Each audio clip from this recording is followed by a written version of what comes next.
چینے کے شعبے سے محصولات میں 47% اضافہ ہوا۔ ڈیٹا انٹیگریشن کے ذریعے 3,90,000 ہائی ویلیو نان فائلرز کی نشاندہی ہوئی، جس سے 30 کروڑ روپے کی وصولی ممکن ہوئی۔ فراڈ اینالیٹکس کے ذریعے 9.8 ارب روپے کے جعلی ریفنڈ کلیمز کو بلاک کیا گیا۔ آرٹیفیشل انٹیلیجنس پر مبنی آڈٹ سسٹم کے تحت 200 سے زائد کیسز کی نشاندہی کی گئی، جن کی مالیت 13.3 ارب روپے سے زیادہ ہے۔ فیس لیس کسٹمز آڈٹ کے ذریعے قانون پر عمل پیرا امپورٹرز کو سہولت فراہم کی گئی۔ فائلنگ اور ٹیکس ادا کرنے والوں کی تعداد میں 100% اضافہ ہوا اور محاصل 45 ارب سے بڑھ کر 105 ارب تک پہنچ گئے۔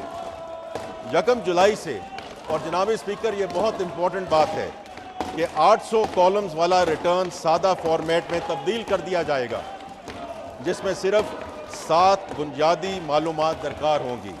یہ آسان اور صارف دوست ریٹرن خاص طور پہ تنخواہ دار افراد اور چھوٹے کاروباروں کے لیے متعارف کروایا جا رہا ہے، جس کے بعد کسی وکیل یا ماہر کی مدد کی ضرورت باقی نہیں رہے گی۔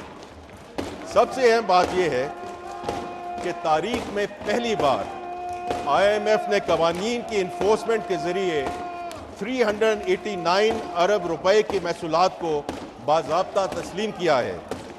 یہ غیر معمولی اعتراف ہمارے اصلاحاتی اقدامات کی طاقت، وسعت اور ساکھ کا واضح ثبوت ہے۔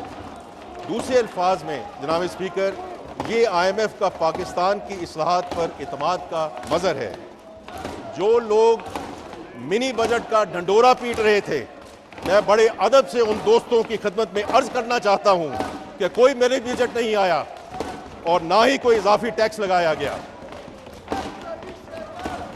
کئی ٹیکس نائندگان مقدمات کے ذریعے ٹیکس سے بچنے کی کوشش کرتے ہیں۔ ان کیسز کی کمزور پیروی کی وجہ سے حکومتی محاصل طویل عرصے تک التوا کا شکار رہتے ہیں۔ موجودہ حکومت کی کامیاب حکمت عملی کی وجہ سے اس سال FBR نے کامیاب لٹیگیشن کے ذریعے 78.4 ارب روپے کے محاصل وصول کر لیے ہیں۔ اس اہم کامیابی پر میں قانونی ٹیم اور معزز عدلیہ کا تہہ دل سے مشکور ہوں۔